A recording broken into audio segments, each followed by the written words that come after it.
যিনি আমাদেরকে রমাদানের আগে আগেই আমাদেরকে মসজিদে আসার ও বসার জন্য তৌফিক করে দিয়েছেন, গুরুত্বপূর্ণ খুতবা শ্রবণের উদ্দেশ্যে মসজিদে আসার জন্য তৌফিক দিয়েছেন।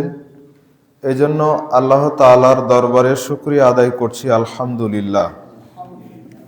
সালাত ও সালাম বর্ষিত হোক নবী মুহাম্মদ সাল্লাল্লাহু আলাইহি ওয়াসাল্লামের উপর, যার মাধ্যমে আল্লাহ সুবহানাহু ওয়া তাআলা ইসলামের পূর্ণতা দিয়েছেন, ইসলামকে পরিপূর্ণ করেছেন। সেই নবীর প্রতি সালাত ও সালাম বর্ষিত হোক সাল্লাল্লাহু আলাইহি ওয়াসাল্লাম। সম্মানিত উপস্থিতি, আজকের সংক্ষিপ্ত সময় গুরুত্বপূর্ণ আলোচনার বিষয় হচ্ছে রমাদানের প্রস্তুতি। আমাদের প্রস্তুতি কেমন আর সালাফে সালেহিনদের প্রস্তুতি কেমন ছিল, তার গুরুত্বপূর্ণ নমুনা আপনাদের সামনে পেশ করার জন্য চেষ্টা করব ইনশাআল্লাহ। প্রস্তুতি স্বরূপ আমাদের করণীয়গুলো কি কি হতে পারে সেগুলো কিছু আলোচনা করার জন্য চেষ্টা করব। আল্লাহ সুবহানাহু ওয়া তাআলা আমাদেরকে কবুল করুন, আমিন। রমাদানকে আল্লাহ তাআলা আমাদের জন্য কবুল করে নিন, আমিন। রমাদান মাস সামনে আসছে। সেই রমাদান মাস পাওয়া মানে অনেক বড় নিয়ামত পাওয়া, যেটা আমরা অনেকে উপলব্ধি করি। আর সৌদি আরবের গ্র্যান্ড মুফতি ডক্টর সালেহ আল ফৌজান হাফেজাহুল্লাহ এখনো জীবিত রয়েছেন। তার একটি বক্তব্য রয়েছে মাজালিসু শাহরি রমাদান এর 7 নম্বর পৃষ্ঠার মধ্যে। তিনি আলোচনা করেছেন যে ব্যক্তি রমাদান মাস পেল আর আল্লাহ সুবহানাহু ওয়া তাআলা এই রমাদান মাসের মাধ্যমে তাকে উপকৃত হওয়ার তৌফিক করে দিলেন, এটা যে আল্লাহ সুবহানাহু ওয়া তাআলার পক্ষ থেকে কত বড় নিয়ামত, সেটা আর এর চাইতে বড় নিয়ামত কোনো কিছু হয় না, কোনো কিছু হতেও পারে না। যারা কোটিপতি, যারা অট্টালিকার মালিক, তারাও এর সমতুল্য কখনো হতে পারবে না। রমাদান পেয়ে রমাদানকে মূল্যায়ন করতে পারাটা, এটা আল্লাহ সুবহানাহু ওয়া তাআলার পক্ষ থেকে যত বড় নিয়ামত, যত বড় পাওয়া মুমিনদের জন্য। দুনিয়ার সকল সম্পত্তি যদি আপনাকে দিয়ে দেওয়া হয়, তবুও রমাদানকে পেয়ে মূল্যায়ন করার মতো নিয়ামতের সাথে তুলনা হবে না। এটা এত বড় নিয়ামত। তাহলে আমাদের জন্য এটা কত বড় নিয়ামত হতে পারে, আমরা কোরআন হাদিসের মাধ্যমে জানতে পেরেছি যে রাসূল সাল্লাল্লাহু আলাইহি ওয়াসাল্লাম এর উপরে আল্লাহ তাআলা সিয়ামকে ফরজ করেছেন দ্বিতীয় হিজরিতে, মানে আল্লাহ রাসূলের হিজরতের পরে দ্বিতীয় বর্ষে, অর্থাৎ দ্বিতীয় হিজরিতে আল্লাহ তাআলা রমাদান এর সিয়ামকে ফরজ করেছেন। তো দ্বিতীয় হিজরিতে যদি ফরজ হয়, 11 হিজরিতে রাসূল সাল্লাল্লাহু আলাইহি ওয়াসাল্লাম মারা গেছেন, তাহলে তিনি 9টা রমাদান পেয়েছেন ধরা যায়। তিনি 9টা রমাদান পেয়েছেন। সাহাবায়ে কেরামদের মধ্যে কেউ বেশি পেয়েছেন, কেউ কম পেয়েছেন, কেউ 1টা-2টা রমাদান পেয়েছেন। কোন কোন সাহাবীর ক্ষেত্রে এমন হয়েছে যে তিনি কোনো রমাদানই পাননি। তিনি ইসলাম গ্রহণ করেছেন, যুদ্ধে গেছেন, শহীদ হয়ে গেছেন, তিনি কোনো রমাদান পাননি। তো দেখা গেল যে যারা রমাদান পেয়েছেন, 1টা-2টা রমাদান পেয়েছেন, যিনি পাননি তিনি অন্যভাবে মর্যাদাবান। কিন্তু রমাদান পেয়ে মর্যাদাবান হওয়ার বিষয়টা আমি বলতে চাচ্ছি যে সাহাবায়ে কেরামদের মধ্যে যারা 1টা-2টা রমাদান পেয়েছেন, তারা কেমন ভাবে রমাদানকে মূল্যায়ন করেছেন, কিভাবে নিজেদের জন্য এটাকে আল্লাহর পক্ষ থেকে আসা বড় নিয়ামত হিসেবে গ্রহণ করেছেন। রাসূল সাল্লাল্লাহু আলাইহি ওয়াসাল্লাম তিনি 9টা রমাদানকে কিভাবে মূল্যায়ন করেছেন। সাহাবায়ে কেরাম, সালাফে সালেহিন যারা আমাদের অনুসরণীয় ব্যক্তি যাদেরকে আমরা অনুসরণ করে থাকি তারা কিভাবে রমজানকে মূল্যায়ন করলেন, আর আমরা জীবনে 30-40টা রমজান পেলাম, আমরাই বা কিভাবে মূল্যায়ন করলাম, আমরা কিভাবে রমজানকে কাটিয়েছি, এটা আসলেই দেখার বিষয়। যার কারণে আমরা জানতে পারি মুআল্লা ইবনুল ফজল রাহিমাহুল্লাহ তিনি বলছেন, সালাফে সালেহিনগণ কানু ইয়াদউন আল্লাহ সিত্তা আশহুরি আইয়ুবাল্লিগাহুম রমাদান। যখন রমাদান মাস আসতো তখন সালাফে সালেহিনদের পূর্ব প্রস্তুতিটাই ছিল ভিন্ন। তারা আল্লাহ সুবহানাহু ওয়া তাআলার কাছে চাইতেন যে 6 মাস পর্যন্ত দোয়া করতেন, রমাদানের পূর্বেই 6 মাস পর্যন্ত দোয়া করতেন যে আল্লাহ, সামনে যে রমাদান মাস আছে এই রমাদান মাসে আপনি আমাকে কবুল করেন, রমাদান মাসটাকে আপনি আমার জন্য কবুল করেন, যেন আমি সামনে রমাদানটাকে পাই, এভাবে দোয়া করতেন। সুম্মা ইয়াদউনাহু সিত্তা আশহুরিন আই ইয়াতাকাব্বালাহু মিনহুম। এরপরে রমাদান পার হয়ে যাওয়ার পরে 6 মাস পর্যন্ত দোয়া করতেন যে আল্লাহ, যে রমাদানে আমল করলাম, রমাদান পার করলাম, এই রমাদানের আমলগুলো আপনি কবুল করে নেন, এভাবে দোয়া করতেন। ইবনে রজব হাম্বলি রাহিমাহুল্লাহ তার লাতাইফুল মারিফ এর মধ্যে নিয়ে আসছেন 148 পৃষ্ঠার মধ্যে। তাহলে সালাফদের প্রস্তুতি কেমন ছিল আর আমাদের প্রস্তুতি কেমন, আমরা তাদের তুলনায় যদি তুলনা করা যায় তো তাদের তুলনায় আমরা রমাদানকে একটা বালু কণা সম পরিমাণ মূল্যায়ন করতে পারিনি। তাদের মূল্যায়নটা কত গভীর পর্যন্ত ছিল।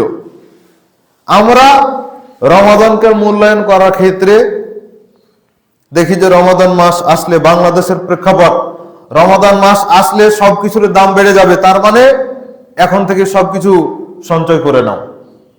রমাদান মাস আসলে কাপড়ের দাম বেড়ে যাবে, এখন থেকে পোশাক আদি সব ক্রয় করে নাও।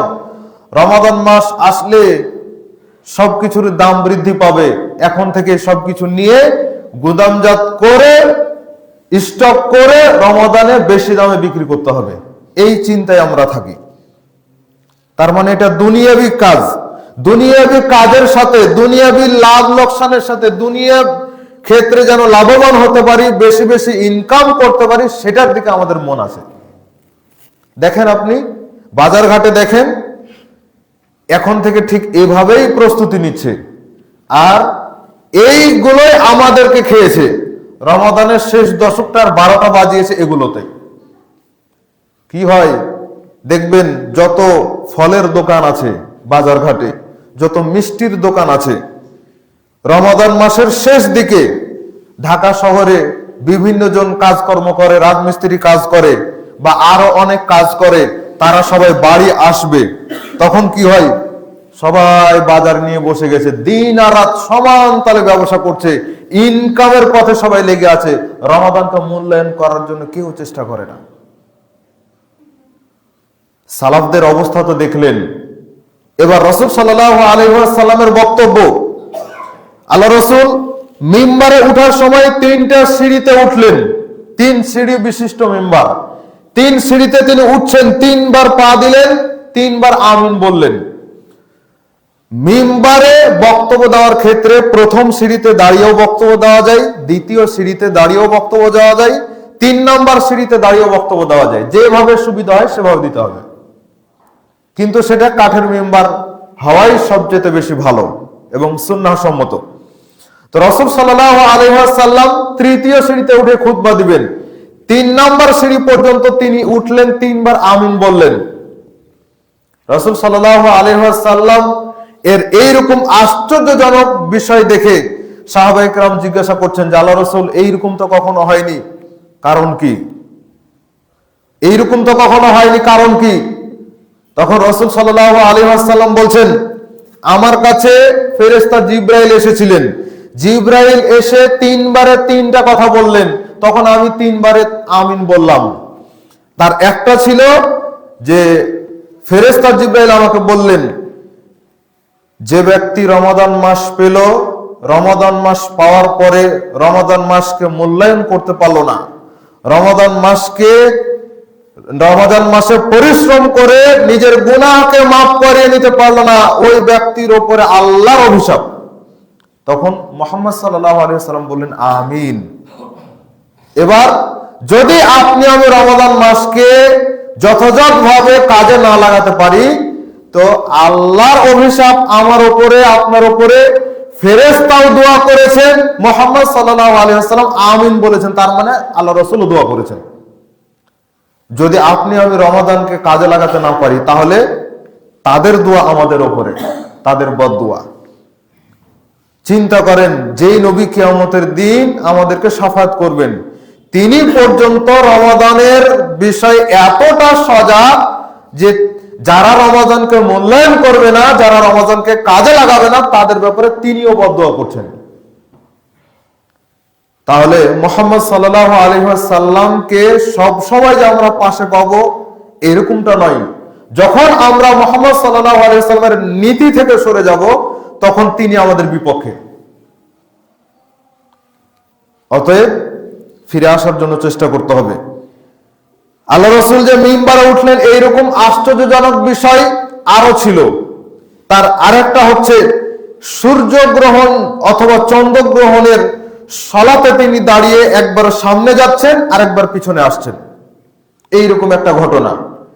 যখন জিজ্ঞাসা করা হলো আল্লাহ রাসূল এইরকমটা কেন করলেন, তখন তিনি বললেন যে আমার সামনে জান্নাতকে উপস্থাপন করা হয়েছিল।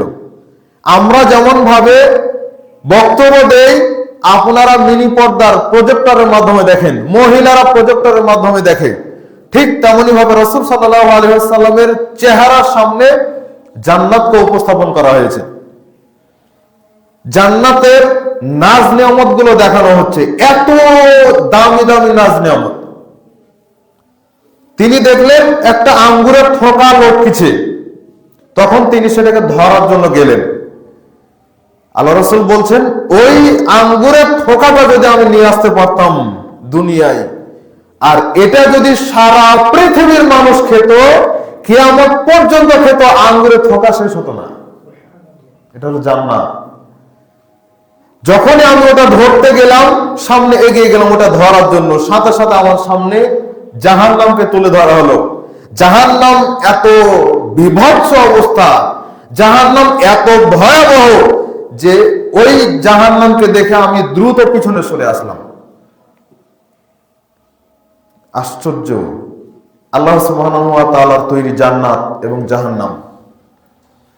তাহলে সালাফদের প্রস্তুতি ছিল একরকম, আর আমাদের প্রস্তুতি আরেক রকম।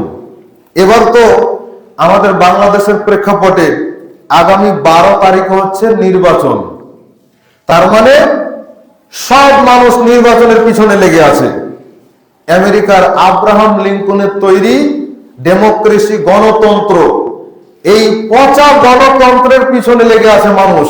রমাজানকে কখন মূল্যায়ন করবে? রমাজানকে মূল্যায়ন করার সময় নাই মানুষের। তার কয়েকদিন পরে রমাজান শুরু, কখন কি করবে মানুষ? এখন এগুলোর পিছনে লেগে আছে। আর আল্লাহ না করুক, এই নির্বাচন শেষ হলে যে যার মতো করে নিজেদের ওয়াদা খেলাপ করবে, যে যার মতো করে মানুষের উপর অত্যাচার নির্যাতন করবে, এভাবেই রমাদান শুরু। সামনে আবার রয়েছে, এটা তো চলছে ফেব্রুয়ারি মাস, ফেব্রুয়ারির পরে মার্চ, তারপরে রয়েছে এপ্রিল, এপ্রিলের আবার আরেক নোংরামি রয়েছে, সেগুলো দিয়ে মানুষ সময় পার করবে। রমাদানকে কাজে লাগানোর সময় কোথায়? সম্মানিত উপস্থিতি, আমরা রমাদানের যে ফজিলত গুলো জানি, যে রাসূল সাল্লাল্লাহু আলাইহি ওয়াসাল্লাম বলেছেন, ইযা ফুতিহাত আবওয়াবুস সামা, ইযা দাখালা রমাদান ফুতিহাত আবওয়াবুস সামা। যখন রমাদান চলে আসে, শয়তানদেরকে শিকলবন্দি করে দেন, আসমানের দরজা পর্যন্ত তিনি খুলে দেন। এর অর্থ হচ্ছে আপনি যেই সব আমলটা করবেন সেটাই দ্রুত আল্লাহ সুবহানাহু ওয়া তাআলার কাছে চলে যাবে। এই জন্য আল্লাহ তাআলা আসমানের দরজা খুলে দেন। যেমন ভাবে আমরা জেনেছি যে শাবান মাসের মধ্যে আল্লাহ তাআলার কাছে বান্দার আমলনামা পেশ করা হয়, তার মানে আসমানের দরজা খোলা হয়, তারপরে তো উপরে নিয়ে যাওয়া হয়, তার মানে সেই সময় খোলা হয়। আবার প্রতি সপ্তাহে সোমবার এবং বৃহস্পতিবার আসমানের দরজা খোলা হয়। প্রত্যেক দিন জোহরের আগে আগে আসমানের দরজা খোলা হয়। ফজর এবং আসরের সময় আসমানের দরজা খোলা হয়। তাহাজ্জুদের সময় তো সরাসরি আল্লাহ সুবহানাহু ওয়া তাআলা নিজে রাতের শেষ ভাগে সপ্ত আসমান থেকে প্রথম আসমানে নেমে আসেন, তখনও আসমানের দরজা খোলা। এত সময় আসমানের দরজা খোলা মানে আপনার আমলটা যেন দ্রুত আল্লাহ সুবহানাহু ওয়া তাআলার কাছে চলে যায়। এই জন্য তো রমাদান আসছে, আসমানের দরজা খোলা মানে পুরো রমাদান মাস 24টা ঘন্টায় আসমানের দরজা খোলা। যেই সব আমল করবেন সেই সব আমলটা আল্লাহর কাছে চলে যাবে। আর রমাদান মাসে প্রত্যেকটা আমলের বিনিময়টা একেবারেই ভিন্ন, একেবারেই ভিন্ন। 10 থেকে 700 গুণ পর্যন্ত প্রত্যেকটা আমলের বিনিময়ে আল্লাহ সুবহানাহু ওয়া তাআলা দেন। রমাদানেও এর চাইতে বেশি ফজিলত আল্লাহ সুবহানাহু ওয়া তাআলা দিবেন। এবার ইমাম ইবনে তাইমিয়া রাহিমাহুল্লাহ তিনি বলছেন যে এই যে রমাদানের যে আসমানের দরজা খোলা হয়, জান্নাতের দরজা খোলা হয়, জাহান্নামের দরজা বন্ধ করা হয়, শয়তানগুলোকে শিকল বন্দী করা হয়, এই সমস্ত ফজিলত শুধুমাত্র তাদের জন্য যে সমস্ত মুসলিমরা রমাদানের সিয়াম পালন করে, যে সমস্ত মুসলিমরা রমাদানের মর্যাদা দেয়, তাদের জন্য আল্লাহ সুবহানাহু ওয়া তাআলা এই ফজিলতগুলো রেখেছেন। বাকি যারা কাফের, যারা মুশরিক, যারা নিজেদেরকে মুসলিম দাবি করার পরে রমাদানের সিয়াম রাখে না, সালাত আদায় করে না, আরো পাপ কাজ করে রমাদান মাসে, তাদের জন্য এই সমস্ত ফজিলত নাই। আপনি নিজে চিন্তা করে দেখেন যে সারা বছরে পুরো 11 মাসে যেখানে শয়তানের দাসত্ব করে সময় পার করেছি, সেই শয়তানের দাসত্ব থেকে আজকে শয়তানকে যদি বন্দী করে দেওয়া হয়, তাহলে আমার এই কলুষিত আত্মা, যে আত্মা পুরো বছরে শয়তানের দাসত্ব করেছে, এই কলুষিত আত্মাকে তো আর বন্দী করা হয়নি, এটাকে তো আর শিকল বন্দী করা হয়নি, তাহলে শয়তানকে বন্দী করলে কি আর না করলে কি? সারা বছরে যেখানে আমার আত্মাকে শয়তান প্রশিক্ষণ দিয়েছে, সেখানে এই 1 মাস শয়তান বন্দী থাকলেও যা, না থাকলেও তা, যদি আমি পাপের কাজে লেগে থাকি, কোনো লাভ নাই, কোনো লাভ নাই। রমাদানের বাইরে যেমন ছিল, বরঞ্চ রমাদানের মধ্যে আরো বেশি পাপ কাজ হবে। তখন এই কলুষিত আত্মা, এই পাপাচার আত্মা, এই আত্মাই তখন লিডার, এই আত্মাই তখন লিডার।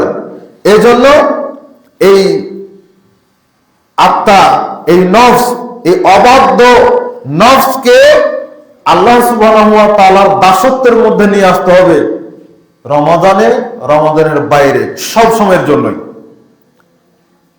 ওই আত্মা হচ্ছে স্বাধীন, যে আত্মা শুধুমাত্র আল্লাহ সুবহানাহু ওয়া তাআলার আনুগত্য করে, দুনিয়ার কোন মানুষের নয়, দুনিয়ার কোন রাজা বাদশার নয়, দুনিয়ার কোন টাকা পয়সার নয়, দুনিয়ার কোন ভোগ বিলাসের নয়, কোন শয়তানেরও নয়, কোন সৌন্দর্যের নয়, কোন অর্থকরীর নয়, এগুলোর কারো আনুগত্য নয়, কারো দাসত্ব নয়, শুধুমাত্র আল্লাহ সুবহানাহু ওয়া তাআলার দাসত্ব করতে পারে এই আত্মাই হচ্ছে স্বাধীন আত্মা। এই প্রাণ, এই নফসটাই হচ্ছে স্বাধীন প্রাণ, স্বাধীন নফস। এই জন্য আমরা সালাতের মধ্যে বলে থাকি ইয়াকা না'বুদু ওয়া ইয়াকা নাস্তাঈন। আমরা আমাদের দাবিতে মিথ্যুক, এটা প্রমাণিত। আমরা যদিও বলে থাকি ইয়াকা না'বুদু, কেবলমাত্র, শুধুমাত্র, একমাত্র আপনারই দাসত্ব করি, আপনারই ইবাদত করি, আল্লাহকে আমরা বলি। আমরা প্রতিদিন 5 ওয়াক্ত সালাতে বলি, প্রতিদিন অন্তত পক্ষে 17 রাকাত ফরজ সালাতে 17 বার বলে থাকি, প্রতিদিন সুন্নাত নফল বিতের সালাতে বলে থাকি, তাহাজ্জুদের সালাতে পর্যন্ত বলে থাকি, কিন্তু শয়তানের দাসত্ব থেকে নিজেকে বের করতে পারিনি। সংগঠন, দলীয় দাসত্ব থেকে নিজেকে বের করতে পারিনি, তাগুতের দাসত্ব থেকে নিজেকে বের করতে পারিনি, একমাত্র আল্লাহ সুবহানাহু ওয়া তাআলার দাসত্বের মধ্যে নিজেকে নিয়ে যেতে পারিনি। নিজের দাবিতে নিজেই মৃত্যু প্রমাণিত হয়ে গেছি। এবার রমাদান আসছে, এই রমাদানে নিজেকে পরিবর্তন করে আল্লাহ সুবহানাহু ওয়া তাআলার দাসত্বের দিকে নিজেকে নিয়ে যাওয়ার জন্য চেষ্টা করতে হবে। প্রিয় উপস্থিতি, তাহলে আসেন রমাদানের প্রস্তুতির জন্য যে কথাগুলো বললাম এবং আরো অপেক্ষমান সেই কথাগুলো একটু শুনে আমল করার জন্য চেষ্টা করি। আহারে সালাফদের রমাদানের কি প্রস্তুতি ছিল আর আমরা রমাদানের জন্য কি প্রস্তুতি নিয়ে থাকি। রমাদানের প্রস্তুতির জন্য সালাফদের বিশাল আশা আকাঙ্ক্ষা এবং ব্যাকুলতা কাজ করতো তাদের মধ্যে, কিন্তু আমাদের মধ্যে ওই জিনিসটা কাজ করে না। আপনি চিন্তা করে দেখেন, নোংরা পোশাক পরিধান করে মসজিদে আসলে নিজেকেই খারাপ লাগে, নিজেরই বিবেকে বাধে। নোংরা অবস্থায় আপনি অসুস্থ আছেন, রাতে বড় নাপাকিগ্রস্ত হয়েছেন, স্বপ্নদোষের মাধ্যমে হোক আর স্বামী স্ত্রী মেলামেশার মাধ্যমে হোক, তো অসুস্থ হয়ে আছেন, এমন অবস্থায় আপনার জন্য বিধান হচ্ছে আপনি তায়াম্মুম করবেন, যেহেতু আপনি পানি ব্যবহার করতে পারছেন না। আর যদি ব্যবহার করতে পারেন তো ভালো কথা। তা আপনি তায়াম্মুম করলেন, তারপরেও আপনাকে কেমন কেমন লাগে, কারণ আপনি সবসময় ওযু করতে অভ্যস্ত, পানি ব্যবহারে অভ্যস্ত।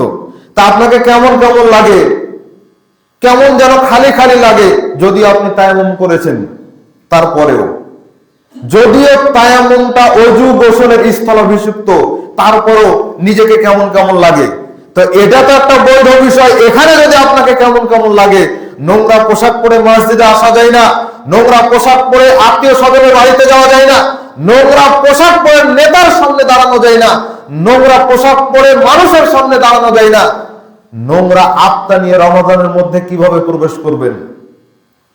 পাপাচার আত্মা নিয়ে কিভাবে রমাদানের মধ্যে প্রবেশ করবেন?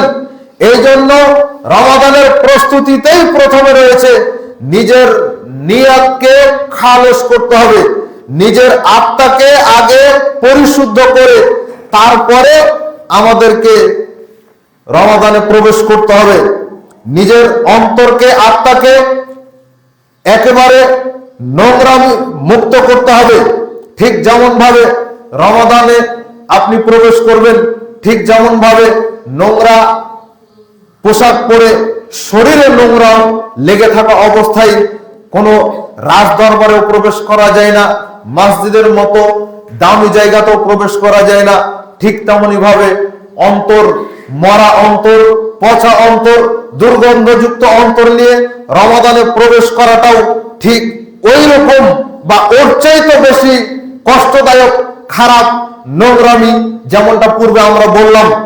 এজন্য রমাদানের প্রস্তুতি মানে হচ্ছে নিজের অন্তরকে পরিষ্কার করা, রমাদানের প্রস্তুতি মানে হচ্ছে মনের কালিমাকে ধুয়ে পরিষ্কার করা, অপরাধ বোধকে তওবার অশ্রুতে একেবারে ধুয়ে পরিষ্কার করে দেওয়া, মনকে এমন ভাবে প্রশিক্ষিত করা যেন আল্লাহ সুবহানাহু ওয়া তাআলার নাম শুনলেই সাড়া দিতে পারেন, ফজরের আযান শুনলেই যেন ঘুম থেকে উঠতে পারেন, সাহারির সময়, ইফতারের সময় হলেই যেন আল্লাহ সুবহানাহু ওয়া তাআলাকে স্মরণ হয়, যেই আল্লাহ সুবহানাহু ওয়া তাআলার জন্যই আমি সাহারি খেয়েছিলাম, সে আল্লাহ সুবহানাহু ওয়া তাআলার জন্যই দীর্ঘ সময় না খেয়ে থাকলাম, পাপ থেকে বিরত থাকলাম। আবার আল্লাহ সুবহানাহু ওয়া তাআলার আদেশ হলো ওয়া আতিমুস সিয়াম ইলাল লাইল, যখন রাত্র হয়ে যায় এই রাত্র পর্যন্ত তোমরা সিয়ামকে পূর্ণ করো। রাসূলের আদেশ হলো সূর্য ডুবার সাথে সাথে ইফতার করতে হবে। এই আল্লাহ এবং তার রাসূলের আদেশ মেনে আমি ইফতার নিয়ে অপেক্ষা করছি, একেবারে সূর্য ডুবার আগ পর্যন্ত, সূর্য ডুবার সময় ইফতার করব। যেই আল্লাহর জন্য না খেয়ে থেকেছি, সেই আল্লাহর জন্য আবার খেয়ে আমি সিয়ামকে পূর্ণ করব। এই পূর্ণ নিয়ত, এই পূর্ণ, এই পবিত্র, এই প্রশিক্ষিত আত্মাকে নিয়েই আল্লাহ সুবহানাহু ওয়া তাআলার ইবাদতের জন্য, আল্লাহ তাআলার ক্ষমা লাভের জন্য রমাদানের দিকে আমাদেরকে এগোতে হবে। যার কারণে আল্লাহ সুবহানাহু ওয়া তাআলা নিয়তকে বেশি প্রাধান্য দেন। রাসূল সাল্লাল্লাহু আলাইহি ওয়াসাল্লাম নিয়তের বিষয়টাকে বেশি স্পষ্ট করেছেন। ইবাদত কবুলের জন্য পূর্ব শর্ত হচ্ছে খালেস নিয়তে ইবাদত করা, আল্লাহর সন্তুষ্টির জন্য ইবাদত করা, এটা হচ্ছে পূর্ব শর্ত। রমাদানের ইবাদত, রমাদানের সিয়াম এমন একটা বিষয় যেটা মানুষ কারোর জন্য করে না, শুধুমাত্র আল্লাহর জন্য করে থাকে। যেটা হয় শুধুমাত্র আল্লাহর জন্য, পৃথিবীর কারোর জন্য হয় না। কেউ যদি আমাকে কোটি টাকা দেয় তবুও তার জন্য আমি না খেয়ে থাকবো না, কিন্তু আল্লাহ যে আদেশ করেছেন না খেয়ে থাকতে হবে, পাপ থেকে বিরত থাকতে হবে, এর নাম সিয়াম। এটা করছে আল্লাহ তাআলার সন্তুষ্টির জন্য। এই জন্য তিনি বলেছেন ইন্নামাল আ'মালু বিন্নিয়াত, নিয়তকে খালেস করতে হবে। এই যার কারণে প্রত্যেকটা আমল নিয়তের উপরে নির্ভরশীল। নিয়ত যদি বিশুদ্ধ হয় তাহলে আল্লাহ সুবহানাহু ওয়া তাআলার কাছে আমল কবুল হবে। নিয়ত যদি বিশুদ্ধ না হয় আল্লাহ সুবহানাহু ওয়া তাআলার কাছে আমল কবুল হবে না। সম্মানিত উপস্থিতি, এবার আসেন শাবান মাস থেকেই ইবাদতে আত্মনিয়োগ করতে হবে, যেটা আমরা এর আগে বলেছি শাবানের করণীয় বর্জনীয়তে। শাবান মাস থেকে ইবাদতে আত্মনিয়োগ করতে হবে। সেটা কিভাবে? সেটা আমরা যেমন ভাবে সালাফদের থেকে দেখলাম 6 মাস আগে থেকে তারা দোয়া করতেন, ঠিক তেমনি ভাবে সালাফদের নারী যারা ছিলেন তারাও ইবাদত করে প্রস্তুতি নিতেন, আর রমাদানের জন্য তাদের প্রস্তুতিটাই ছিল ভিন্ন। আর আজকে আমাদের পুরুষদের যেমন প্রস্তুতিটা সালাফদের সাথে কোনোভাবে মিলে না, দুনিয়ার সাথে মিলে, ঠিক তেমনি ভাবে আমাদের নারীদেরও প্রস্তুতি ভিন্ন। তারা সারাদিন তাদের রান্নাঘরে সময় কাটায়, সারাদিন বাজারে সময় কাটায়, সারাদিন পোশাক আশাক ক্রয় করার ক্ষেত্রে সময় কাটায়। রমাদানকে যথাযথভাবে মূল্যায়ন করা তাদের প্রয়োজন মনে হয় না। সারা বছরে কোরআনুল কারীম খুলে দেখার সুযোগ হয়নি, রমাদান মাসে কোরআন পড়ে একেবারে শেষ করে ফেলে দিল, বুঝুক আর না বুঝুক। তবে অবশ্যই কোরআনুল কারীম পড়তে হবে, যেটা আমরা সামনে বলবো ইনশাআল্লাহ। সালাফদের নারীরা পর্যন্ত তারা ইবাদতের মধ্যেই আনন্দ খুঁজে পেতেন, ইবাদতের মধ্যেই তারা রমাদানের প্রস্তুতি খুঁজে পেতেন। আর আমাদের প্রস্তুতি ভিন্ন, আমাদেরকে সালাফদের অনুসরণ করেই রমাদানের প্রস্তুতি নিতে হবে। প্রিয় উপস্থিতি, শাবান মাস থেকেই সিয়াম, সালাত, কোরআন তেলাওয়াত এগুলোর মাধ্যমে রমাদানের প্রস্তুতি হবে। যার কারণে রাসূল সাল্লাল্লাহু আলাইহি ওয়াসাল্লাম শাবান মাসে বেশি বেশি সিয়াম পালন করতেন।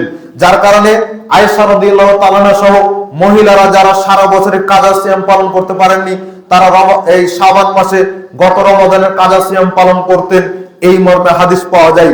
ঠিক তেমনি ভাবে রাসূলুল্লাহ সাল্লাল্লাহু আলাইহি ওয়াসাল্লাম বলছেন, যারা শাবানের 1 তারিখ থেকে 15 তারিখ পর্যন্ত সিয়াম পালন করবে তারা যেন পরবর্তী 14-15 দিনে আর সিয়াম পালন না করে। এটা ছিল রাসূল সাল্লাল্লাহু আলাইহি ওয়াসাল্লামের পরামর্শ। এটা যে বিধান হিসেবে চাপিয়ে দেওয়া হয়েছে এমনটা নয়।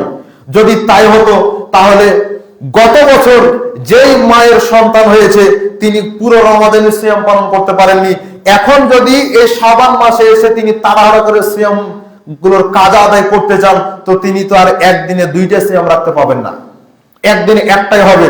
তাহলে শাবান মাসে এসে তিনি প্রথম 15 দিনে কি পূরণ করতে পারবেন?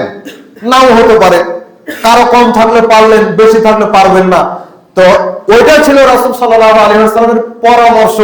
যার কারণে যদি আমাদের কোন নারী তার বেশি সিয়াম বাদ হয়ে থাকে, সেক্ষেত্রে তিনি এই পরবর্তী 14-15 দিনের মধ্যেও কাজা সিয়ামগুলো আদায় করতে পারেন, কোনো সমস্যা নাই।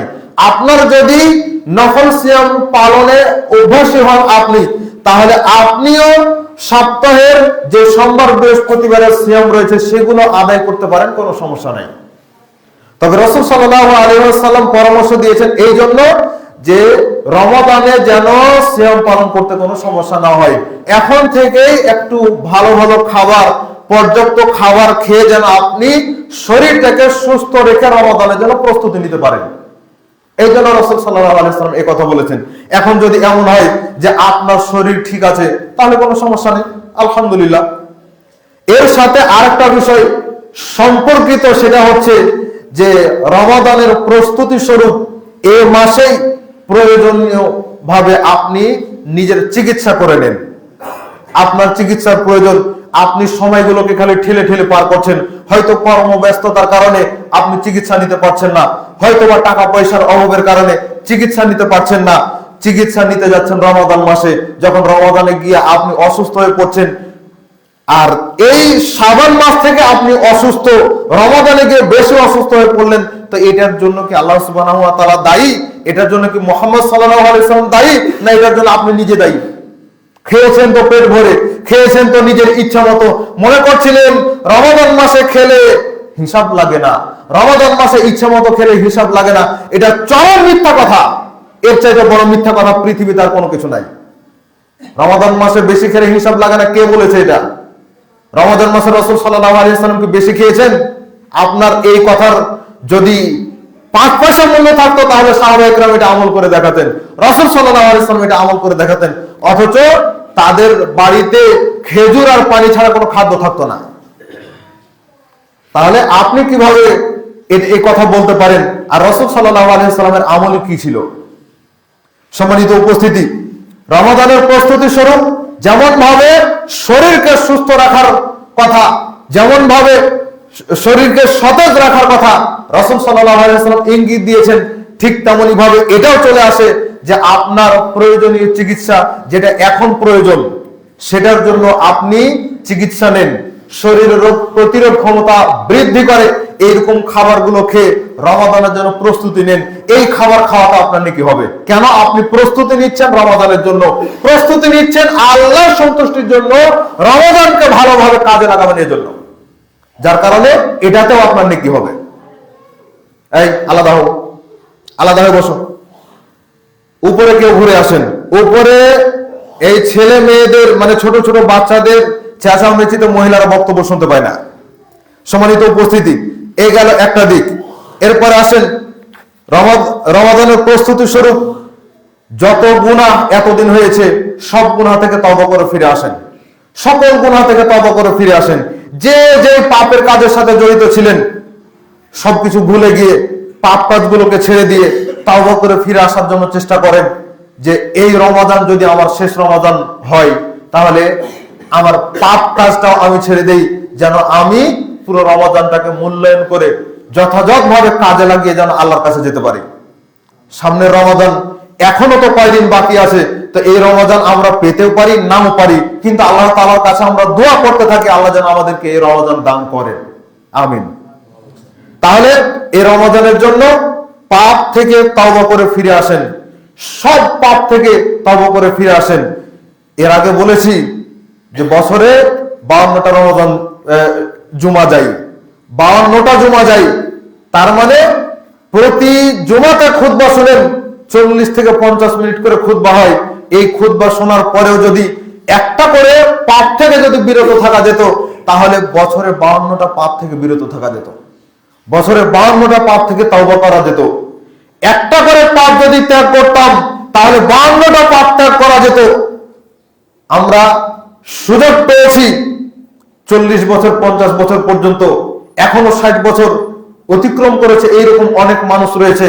রাসূল সাল্লাল্লাহু আলাইহি ওয়াসাল্লাম বলেছেন 60 বছর হয়ে গেছে পাপ থেকে তওবা করেনি, এই অবস্থায় যদি মারা যায় তাহলে এই ব্যক্তির কোনো ওজর আল্লাহ সুবহানাহু ওয়া তাআলা গ্রহণ করবেন না। 60 বছর পার হয়ে গেছে মানে কি? 60 বছর পেয়েছেন মানে জীবনের বিশাল সময় আপনি পেয়েছেন। এই সময়ের মধ্যে আপনি নিজেকে পাপ থেকে পবিত্র করতে পারেননি, তওবা করে ফিরে আসতে পারেননি, তার মানে আল্লাহ সুবহানাহু ওয়া তাআলা কোনো ওজর গ্রহণ করবেন না, আল্লাহ তাআলা শাস্তি দিবেনই দিবেন। এজন্য যতটুকু সময় পাওয়া গেছে সেই সময়টাকে কাজে লাগিয়ে পাপ থেকে ফিরে আসার জন্য চেষ্টা করুন। আল্লাহ সুবহানাহু ওয়া তাআলা বলছেন, ইয়া আইয়ুহাল্লাযীনা আমানু, হে ঈমানদারগণ, তুবু ইলাল্লাহি তাওবাতান নাসুহা, তোমরা আল্লাহ সুবহানাহু ওয়া তাআলার দিকে ফিরে আসো তওবার মাধ্যমে, তাওবাতান নাসুহা, খালেস ভাবে তওবা করে ফিরে আসো, খালেস অন্তরে তওবা করে ফিরে আসো। রাসূল সাল্লাল্লাহু আলাইহি ওয়াসাল্লাম প্রতিদিন 70 থেকে 100 বার করে আল্লাহ তাআলার কাছে ক্ষমা চাইতেন, তওবা করে ফিরে আসতেন। প্রতিদিন 100 বার করে, 70 থেকে 100 বার করে, 70 এর 100 বার হাদিস রয়েছে। তো যার জীবনে কোনো গুনাহ, যার কোনো পাপ আছে মর্মে সন্দেহ করাই যায় না, এরকম একজন মানুষকে যদি, নিষ্পাপ মানুষকে যদি প্রতিদিন 70 থেকে 100 বার করে আল্লাহ তাআলার কাছে ক্ষমা চাইতে হয়, তাহলে আপনি আমি গুনাহগার, আপনাকে আমাকে কতবার করে ক্ষমা চাওয়া উচিত ছিল, কতবার করে ক্ষমা চাওয়ার প্রয়োজন ছিল। অথচ আপনি আমি নিজেকে ভুলে থাকি, আপনি আমি নিজেকে ভুলে থাকি, যার কারণে আপনার আমার পাপ বেশি হয়। নিজের অন্তরাত্মাকে ভুলে থাকিয়েন না, মনে করিয়েন না যে দুনিয়াতে এসেছি আবার চলে যাব, কিছুই হবে না, এটা মনে করার কোনো সুযোগ নাই। এই আকীদা হচ্ছে হিন্দুদের আকীদা, এই আকীদা হচ্ছে হিন্দুদের আকীদা, এই আকীদা হচ্ছে হিন্দুদের আকীদা। তাদের ধারণা হলো মানুষ যখন মারা যায়, যখন তাকে জ্বালিয়ে পুড়িয়ে শেষ করে দেওয়া হয়, তখন সব হারিয়ে গেল, আর কোনো কিছু পাওয়া যাবে না। যদি সে পাপ করা অবস্থায় মারা যায়, তাহলে পরবর্তী প্রজন্মে পরে যখন আবার দুনিয়া আসবে, তখন সে বানর, কুকুর, শৃগাল, পশু প্রাণী এগুলোর বেশ ধরে আসবে, এগুলোর আকৃতিতে আসবে। আর যদি ভালো মানুষ হওয়া অবস্থায় মারা যায়, তাহলে মানুষ হয়ে আবার দুনিয়াতে আসবে। এটা তো হিন্দুদের আকীদা। এই আকীদা আপনার মধ্যে কেন আসলো? আংশিক হোক আর পুরোটাই হোক, কেন এই আকীদা আপনি লালন করতে গেলেন? কেন এই আকীদা আসবে? এটার সাথে সম্পূরক একটি কথা চলে আসে। জাকির নায়েক বলছিলেন প্রশ্নের উত্তর দিতে গিয়ে যে এই যে আকীদা, এই আকীদার তো 5 পয়সা দাম নাই। এই আকীদা যদি ঠিক হতো, তাহলে মানুষ, খারাপ মানুষ দুনিয়াতে অনেক বেশি, খারাপ মানুষ মারা যাওয়ার পরে তারা পশু প্রাণী হয়ে আসার কথা ছিল, কিন্তু দুনিয়াতে মানুষও বেশি, আবার পাপও বেশি। তো হলো না তো কিছুই, পাপ বেশি। তো এই পাপ করা অবস্থায় মানুষ মারা যাচ্ছে, তার মানে কুকুর, শৃগাল, পশু প্রাণী হয়ে আসার কথা দুনিয়াতে। তো যদি দুনিয়াতে পশু প্রাণী হয়ে আসার কথা, তাহলে তো পশু প্রাণীর সংখ্যা বেশি হওয়ার কথা ছিল, এখন তো মানুষেরই সংখ্যা বেশি। তাহলে এই আকীদার 5 পয়সা কোনো দাম নাই। সম্মানিত উপস্থিতি, পাপ থেকে তওবা করে ফিরে আসতে হবে। পাপ থেকে তওবা করার জন্য কয়েকটা শর্ত। এক, যেই পাপ করছিলেন সেই পাপ পরিত্যাগ করতে হবে। 2, পাপের জন্য বেশি বেশি অনুতপ্ত হতে হবে, লজ্জিত হতে হবে। 3, বেশি বেশি ইস্তেগফার করতে হবে। 4, যে পাপ করছিলেন এই পাপ আর কোনোদিন করবেন না, এই মর্মে প্রতিজ্ঞাবদ্ধ হতে হবে। তারপর আরেকটা রয়েছে, সেটা হচ্ছে যদি বান্দার হক নষ্ট করা হয়ে থাকে, বান্দা কেন্দ্রিক গুনাহ হয়ে থাকে, কাউকে গালি দিয়ে থাকেন, কারো গীবত করে থাকেন, কারো অর্থ নষ্ট করে থাকেন, তাহলে তার হক আগে পূরণ করতে হবে। মানে তার হক পূরণ করবেন, অথবা তার কাছ থেকে ক্ষমা নিয়ে নেবেন, তারপরে আল্লাহ সুবহানাহু ওয়া তাআলা সেটা ক্ষমা করবেন। আর আপনি পাপ ছাড়ছেন না, খালি ইস্তেগফার করছেন।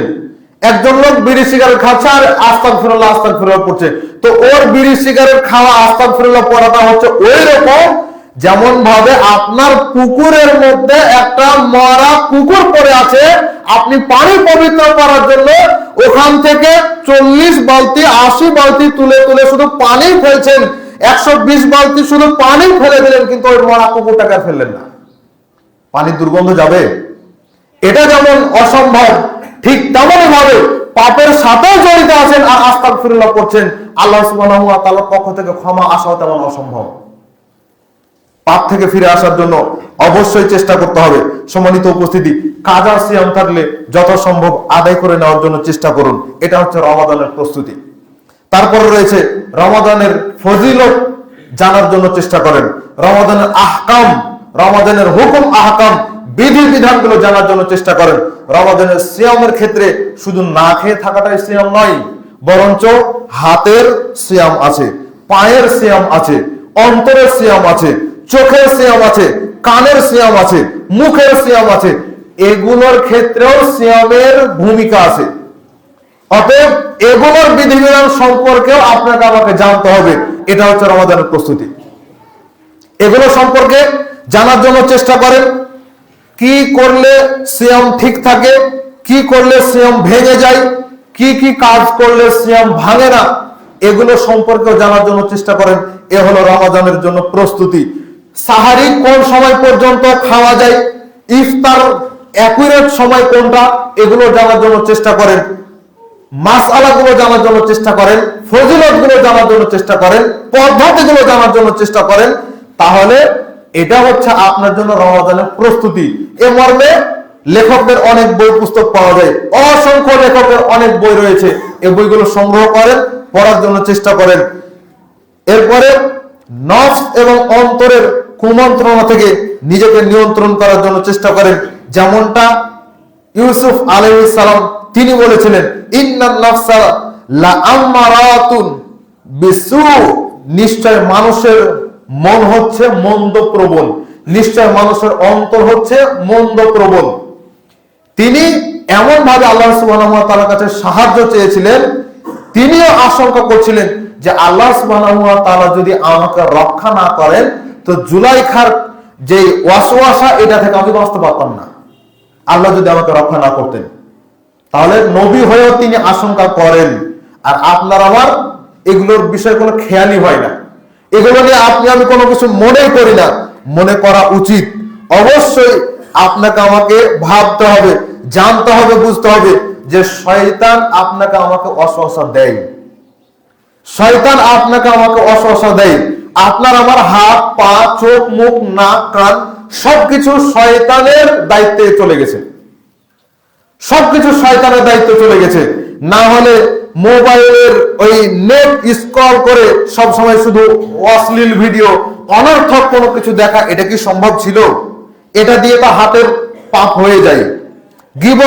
গীবত করার কোনো কিছু দেখছেন আপনি মোবাইলে, হাতের পাপ হয়ে যাচ্ছে, পা দিয়ে ওই পথে যাচ্ছেন, হাতের পাপ, পায়ের পাপ হয়ে যাচ্ছে। চোখ দিয়ে যখন ওগুলো দেখছেন, অশ্লীল কোনো কিছু দেখছেন, তখন ওগুলোর পাপ হয়ে যাচ্ছে। অন্তরকে আপনি নিয়ন্ত্রণ করার জন্য চেষ্টা করেন, বাকি সবকিছু আস্তে আস্তে নিয়ন্ত্রণ হয়ে যাবে। আলা ওয়া ইন্না ফিল জাসাদি মুদগা ইযা সালাহাত সালাহাল জাসাদু কুল্লু। অন্তর নামক একটা জিনিস রয়েছে মানুষের দেহের মধ্যে, গোশতের টুকরা, সেটার নাম হচ্ছে অন্তর। এই অন্তর যদি ঠিক থাকে বাকি সবকিছু ঠিক হয়ে যায়। অন্তর যদি পচে যায় গোটা শরীরটা পচে যায়। রাসূল সাল্লাল্লাহু আলাইহি ওয়াসাল্লাম এই কথা বলেছেন। রমাদানের আগমনে আনন্দিত হতে হবে, এটা হচ্ছে মুমিনের বৈশিষ্ট্য। রমাদানের আগমনে আনন্দিত হতে হবে। কেন? রমাদান আসছে আপনার আমার পাপকে পুড়িয়ে ফেলার জন্য, তাহলে অবশ্যই আনন্দ হওয়ারই কথা। কিন্তু মুনাফিক টাইপের মানুষগুলো আনন্দিত হতে পারবে না। কেন? এই সময় খেতে পাবে না, নিজের ইচ্ছা মতো বিড়ি সিগারেট খেতে পাবে না, খাবার খেতে পাবে না, চাকরা খেতে পাবে না, এই জন্য সে আনন্দিত হতে পারে না। তা আপনার যেগুলো বৈধ খাবার সেগুলো তো আল্লাহ সুবহানাহু ওয়া তাআলা রাতে এগুলো বৈধ রেখেছেন, তো দিনে আপনি আল্লাহ সুবহানাহু ওয়া তাআলা সন্তুষ্টির জন্য পাপ এবং খাদ্য থেকে একটু বিরত থাকেন না কেন? থাকেন। এটা মুমিনের বৈশিষ্ট্য, এটা মুমিনের বৈশিষ্ট্য। এই জন্য মুমিনদের জন্য দুইটা আনন্দের মুহূর্ত। একটা হচ্ছে ইফতারের সময়, সারাদিন না খেয়ে থাকলেন, পাপ থেকে বিরত থাকলেন, এখন ইফতারের সময় হলো মানে বৈধ জিনিসটা আপনার জন্য বৈধ হয়ে গেল, খাবার আপনার জন্য বৈধ হয়ে গেল।